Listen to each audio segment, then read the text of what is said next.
Nous retrouvons nos invités pour la suite de Regard Croisé, Kosigan à côté, Kofi Nayote et Kondo et Georges du Sud.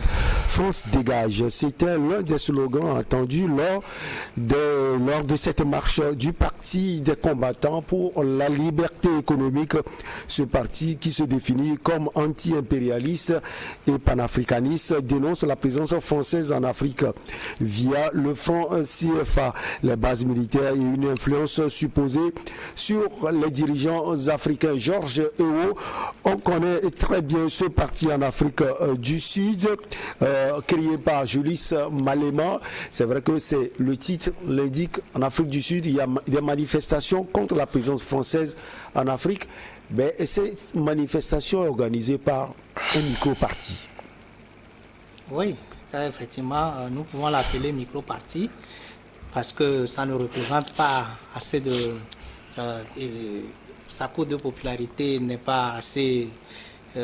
grande en Afrique du Sud. Mais c'est révélateur de quelque chose, ou révélatrice, donc, manifestation peut-être. Aujourd'hui, nous sommes en train de regarder l'image qu'un certain nombre d'Africains, qu'on ne peut pas négliger, sont en train de montrer aux yeux du monde concernant la France en Afrique. Et au-delà de tout, sur ce plateau, je le dis toujours, que l'Africain lambda n'a rien contre la France en tant que pays France. Mais c'est la politique de la France en Afrique, soutenue généralement par certains médias qui ont l'habitude de tordre les informations. Alors qu'aujourd'hui, nous sommes au 3e millénaire, et comme vous l'appelez, il y a la mondialisation. Et le monde est devenu un village planétaire. Ce qui fait que ce qui se passe en France à cet instant T, immédiatement, nous avons l'information en Afrique. Avant, ce n'était pas possible.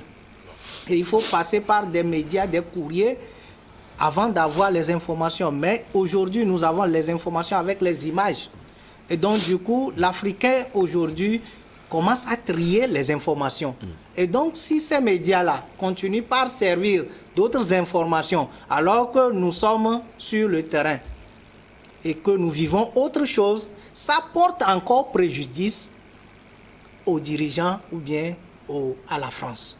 Il n'y a que les médias, les gens parlent aussi des présidents africains. Je vais arriver. Maintenant, le problème qu'on a, c'est que pendant longtemps, nous avons pensé que la France était partenaire, la France était un ami, la France c'est celui-là qui vient toujours à la rescousse des pays en difficulté sur le continent. Mais avec la mondialisation, nous arrivons à comprendre que les dirigeants français, d'habitude, ce qu'ils font ne nous avantage pas. Vous savez, je l'ai dit ici, ça fait une semaine je crois, quand le président français était en conférence de presse et qu'il demandait à ce que je vais appeler Nana Akufo-Addo, le président ghanéen, Nana Akufo-Addo, de la CEDEAO. Avant, ce n'était pas possible d'avoir les informations tout de suite. Mais aussitôt, vous avez vu sur les réseaux sociaux, l'information était là. Donc du coup, l'Africain commence à comprendre les choses tout de suite.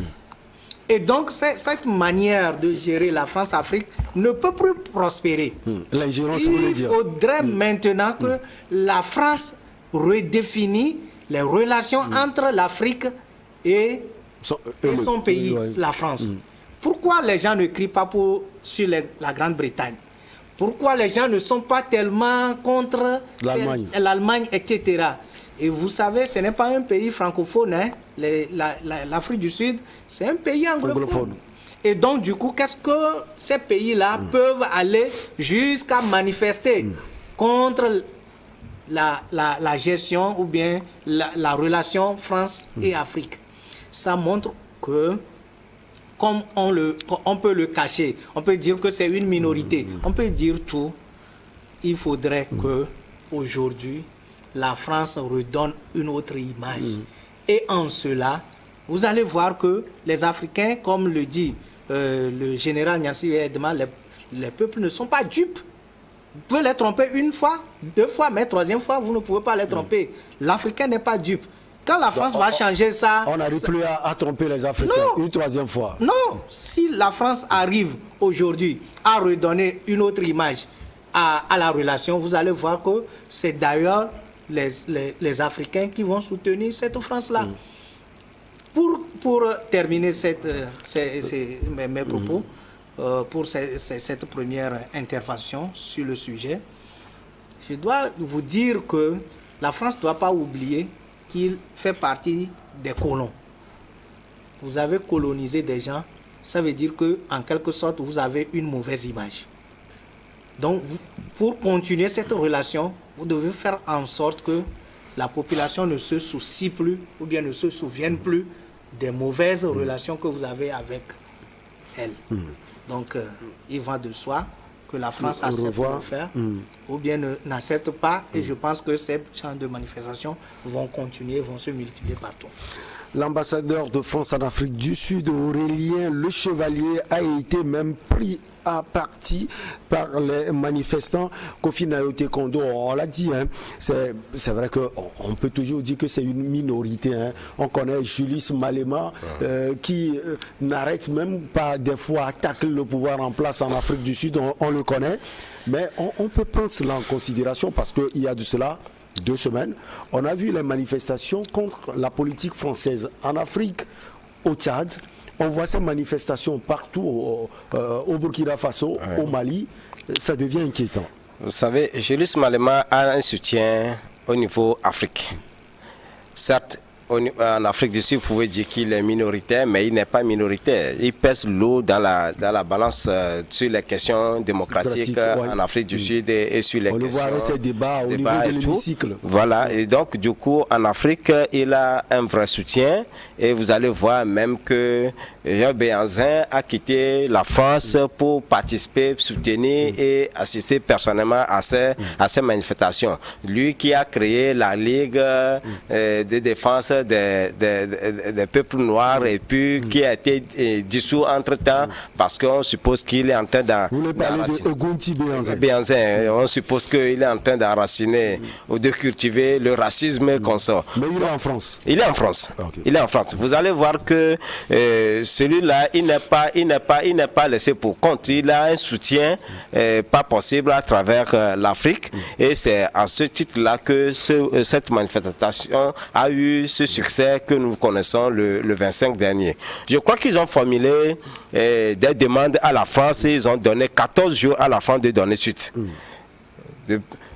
Et lorsque la France ne va pas se prononcer, le parti va définir sa stratégie de lutte pour obliger la France à quitter l'Afrique ou bien à abandonner l'Afrique.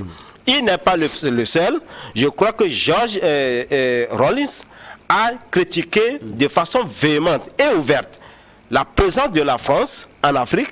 Il avait dit à la France, il avait même interpellé le président ivoirien Ouattara sur les jeux qu'ils sont en train de mener pour fragiliser la France. Et la France doit comprendre que c'était une erreur pour elle de s'inviter dans l'affaire ECO.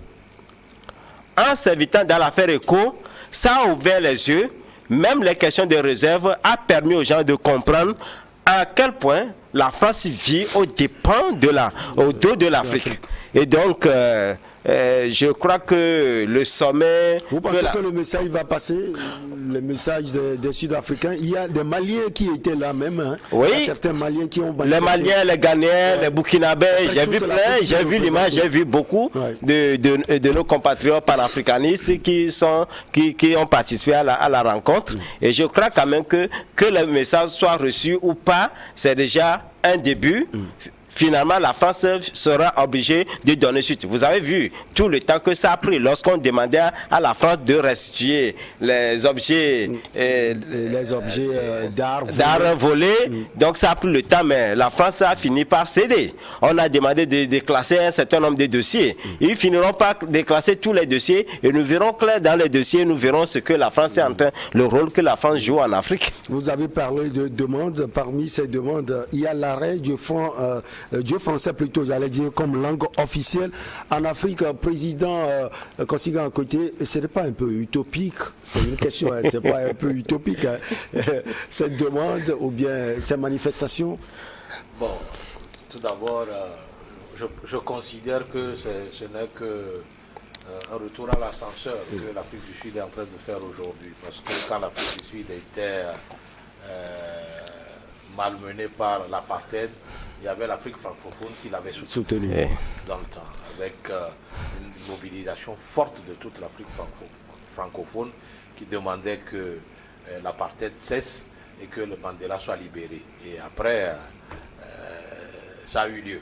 Et donc aujourd'hui, ce n'est qu'un retour à l'ascenseur. Vous savez, la lutte ou les manifestations contre la France dans les pays francophones ne sont pas si faciles. Nous avons des pays avec des politiques à géométrie variable. Il y a d'autres qui le permettent, il y a d'autres qui ne le permettent pas. Maintenant, s'il y a d'autres voies, même s'ils sont un pays anglophone, qui demandent à ce que la France libéralise un peu plus la vie politique des pays qu'elle a colonisés en Afrique, je dis, ce n'est qu'une bonne initiative. Vous savez, l'histoire de l'Afrique elle-même porte en elle beaucoup de faits et d'actes posés par la France jadis qui n'honorent même pas, tant sur le plan éthique que moral, la France. Le simple fait de détenir les réserves de la BCAO, les fonds de réserve de la BCAO en France, n'est qu'une part de colonisation. Où vous avez vu ça? Avec l'appui peut-être des intellectuels, de certains intellectuels africains. J'en viens. Donc ça, vous avez vu, quand vous prenez les pays de Commonwealth, les pays anglophones qui les avaient colonisés n'ont plus trop d'influence sur la gestion de ces pays-là. Alors, ce qui permet à ces pays d'émerger. Même si tout n'est pas rose, il y a des pas qui sont faits tant sur le plan démocratique que tout. Comment vous pouvez réaliser en vous-même que vous arrivez au Congo, les deux Congos, en Afrique centrale et autres, là, de grands producteurs de pétrole, les avions n'arrivent pas à décoller parce qu'il manque de kérosène. Vous ne pouvez pas comprendre ça. Les véhicules, les motos ne circulent pas parce qu'il manque d'essence à la station. Vous ne pouvez pas. Or, c'est là-bas la plus grande réserve, ou l'une des plus grandes réserves de Total et Elf de par le passé. Vous ne pouvez pas comprendre ça. C'est-à-dire quoi? La France a mis dans la tête de nos dirigeants, une fois que les gisements sont découverts, appelez-nous pour que nous, on puisse vous les vendre. Ou nous, on amène des gens pour les exploiter. Et dans ça, ils ont leur part. Jusqu'à quand nous allons... vous savez, le système est fait de sorte que si vous êtes un dirigeant, vous venez tout de suite et vous voulez enlever la main de la France va vous enlever tout de suite. Tout ce que subit aujourd'hui le Mali, tout pays africain qui va vouloir s'attaquer aux intérêts de la France subira la même chose. Vous avez vu Patrice Talon traité de tous les noms d'oiseaux parce qu'il n'a pas voulu collaborer avec Bolloré. Vous avez vu? Si on traite Patrice Talon de tous les noms d'oiseaux sur les médias français, c'est parce qu'il n'a pas voulu collaborer. C'est pourquoi Georges parlait tout à l'heure de la manipulation au niveau des médias. C'est un exemple. Alors aujourd'hui, il nous appartient à nous, les Africains, surtout de l'espace francophone, de dire non à un certain nombre de choses. Vous savez, c'est nous qui élisons nos présidents. Et ce sont eux qui portent cette politique française. Non, finalement, vous savez, c'est comme c'est taillé. Le truc est taillé quand vous venez, vous êtes dedans, ou si vous voulez faire la tête dure, on vous enlève. Qui va vouloir avoir le sort de Patrice Lumumba de nos jours? Le sort de Thomas Sankara. De Gbagbo. De Gbagbo et d'Assimi Goïta actuellement. Oui. Donc moi je dis, il nous appartient. Parce que si le peuple se lève fermement dans toute l'Afrique francophone, si nous nous levons comme un seul doigt de la main, nos dirigeants seront obligés de revoir leur copie vis-à-vis de la France. Et j'apprécie votre chute. Est-ce qu'il n'y aura pas de combat à l'avenir? Parlant de combat, ça peut être des combats intellectuels, hein, parce qu'on a vu au Tchad récemment, Georges Weah, une manifestation contre la politique française au Tchad, et une semaine plus tard, une autre manifestation pour la politique française au Tchad. En fait, c'est normal. Et ça montre le visage de la France. Parce que, vous savez, c'est ce que c'est le visage de la France ou celle de celui, le visage de l'Afrique? Non, en fait, c'est ce que je dis, que l'Africain n'est plus dupe. L'Africain n'est plus quelqu'un qui ne comprend pas ou bien ne sait pas lire entre les lignes. L'Africain aujourd'hui n'est plus ce sauvage-là que les gens singent ou bien qu'on nous dessine, que nous ne comprenons rien, il faut le faire comme ça. Non. L'Africain n'est plus, ou bien n'est pas comme ça, mais c'est l'image. Mais l'Africain est prêt à s'opposer à son frère. Aujourd'hui, c'est ce qu'on a vu. Aujourd'hui, au Tchad, par exemple. Aujourd'hui, il faut l'unanimité autour des pouvoirs. Il ne faut pas qu'il y ait des agboliagbo entre nous aujourd'hui. Voilà. Il ne faut pas qu'il y ait des traîtres. Vous savez, ils nous manipulent parce que nous avons au sein de nous des traîtres. Comme Kosigan l'a dit, si vous n'acceptez pas, on vous déshabille, le pôle, et puis on amène un autre John ou bien quelque chose comme ça qui accepte. Mais si aujourd'hui nous arrivons à être unis, je le dis bien, unis, si nous sommes unis et solidaires, c'est fini. Mais le problème que nous avons, c'est ce qu'il est en train de dire, le problème que nous avons en Afrique, c'est ça que on manipule certains pour manifester pour la France. On ne peut pas manifester sur nos sorts pour la France. On ne peut que manifester contre la France. Et maintenant, la France, par sa politique, son action, va manifester qu'on a besoin de lui en Afrique. Mais s'il y a déjà des gens qui manifestent, ça veut dire que celui qui est avisé comprend automatiquement qu'il y a de manipulation. La France n'a pas intérêt à continuer dans ce élan.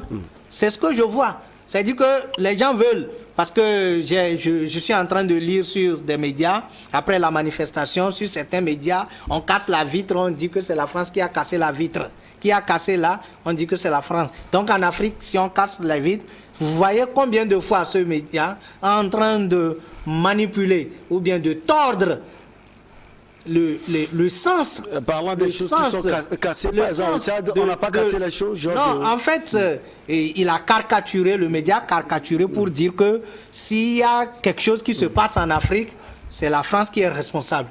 Alors qu'en faisant ça, il est en train de tordre le cou au bon raisonnement, à la raison même. Et donc, ce qui va se passer, c'est que les gens qui savent lire entre les lignes savent automatiquement que c'est une machine oppresseur, une machine de rouleau compresseur qui est mise en place pour ne rien lâcher. Vous voyez, c'est d'ailleurs ce qui fait qu'il y a ces manifestations-là. Quand vous poussez les gens jusqu'au mur, ils n'ont qu'à se révolter, à se rebeller. Mais, comme je le dis, ça n'augure pas. Ou bien ça n'arrange pas la France d'être décriée un peu partout en Afrique. Puisque, souvenez-vous, j'avais dit que nous avons pendant longtemps considéré la France comme étant un ami, un partenaire. Mais s'il arrive à un moment donné où les gens commencent à comprendre quelque chose, changez de méthode, laissez les gens continuer, évoluer. Quand les gens vont évoluer, nous deviendrons un partenaire. Et là, les négociations, les business continuent entre nous. La France sera privilégiée. Mais aussi longtemps qu'ils veulent laisser pousser les Africains à se révolter. Quand on va se révolter, on trouvera gain de cause. Je ne pense pas qu'un président va même vouloir. Vous voyez ce qui s'est passé au Rwanda, qui est un pays francophone, il est devenu un pays anglophone. Voyez-vous, ça veut dire que si les gens à un moment donné arrivent à se rebeller, à trouver des situations, on ne parlera pas. Vous avez donné l'exemple du Rwanda, ça me dit beaucoup de choses, mais la secrétaire générale de la francophonie est une Rwandaise. Ça, autre, on peut encore prendre. C'est pas un peu contradictoire? On peut encore prendre, mais ce qui est sûr, si la France veut aujourd'hui que les pays francophones deviennent pays anglophones pour prendre la présidence de la francophonie, il n'y a pas de souci. Alors, Julius Malema, commandant en chef du parti EFF, on le connaît, et organisateur de la marche, exige que l'ambassadeur monte sur scène pour recevoir un mémorandum. Personne ne va vous frapper. Vous avez tué beaucoup de monde en Afrique. Pourquoi avez-vous peur aujourd'hui de sortir et d'affronter les Africains? Julius Malema, on le connaît, hein? Il est allé loin. Est-ce que justement ce parti, ou bien ces Sud-Africains, ces Africains auront une suite à cette marche? Vous savez, je crois quand même que l'Occident et l'Amérique aujourd'hui ont la peur dans le ventre lorsqu'ils voient les jeunes porter les actions politiques comme ça. Je me souviens quand on m'a appelé d'une des ambassades au Togo aussi pour me demander quelle est l'idéologie de notre parti. Les gens ont eu à jouer leur rôle et un regard sur l'histoire du Togo nous dira assez. Vous allez voir que lorsque le Togo luttait pour accéder à l'indépendance, il y avait les progressistes, il y avait les gens qui voulaient tout de suite l'indépendance. Et à côté, on a les émissaires français qui drainaient leurs boss dans les couloirs de l'administration et de la diplomatie togolaise, qui aussi vendaient les mèches et consorts. Ouais. Donc, notre ami de l'Afrique du Sud, c'est justement, il voulait rappeler à la France l'histoire sombre de sa relation avec l'Afrique. Et donc, à un moment donné, il faut accepter, assumer. Il faut assumer ses responsabilités et c'est à cela qu'il attire l'attention de l'ambassadeur. Il n'y a pas à avoir peur parce qu'on doit assurer. Eux-mêmes, ils sont conscients qu'ils ne doivent pas porter la main sur l'ambassadeur, mais quand même faire en sorte que... la main sur la France. Se comporter la main sur la France et ça peut dégénérer. Ils ne vont pas créer une crise diplomatique entre l'Afrique du Sud et la France. Ils ne le feront pas. Mais il va falloir que l'ambassadeur français puisse accepter, recevoir les mémorandums et les transmettre valablement à la France pour que la France puisse donner la suite logique qu'il faut donner à cette... En 30 secondes, président de Alliance Jeunesse et Développement, imaginons une manifestation pour la France en Afrique du Sud dans les semaines à venir. Non, pas nécessairement ça, ce n'est qu'un déclic.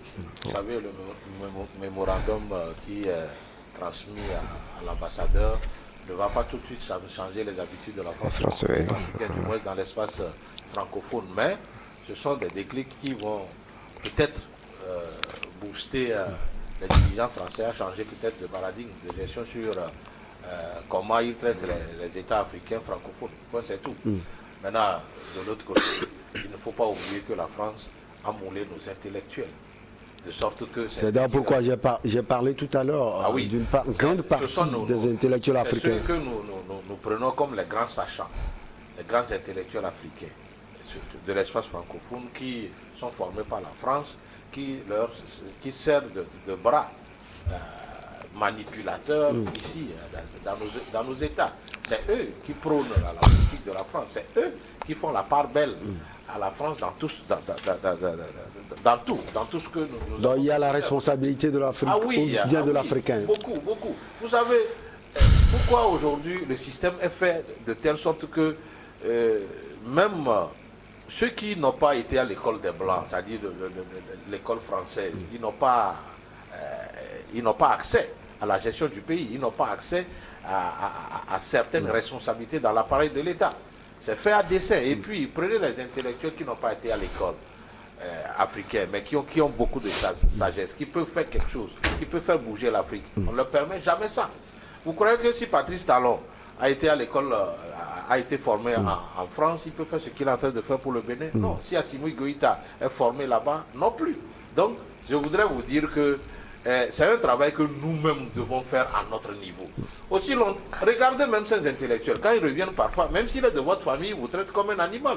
Il a le même regard que le gouvernement français jette sur nous, c'est-à-dire on nous traite comme des...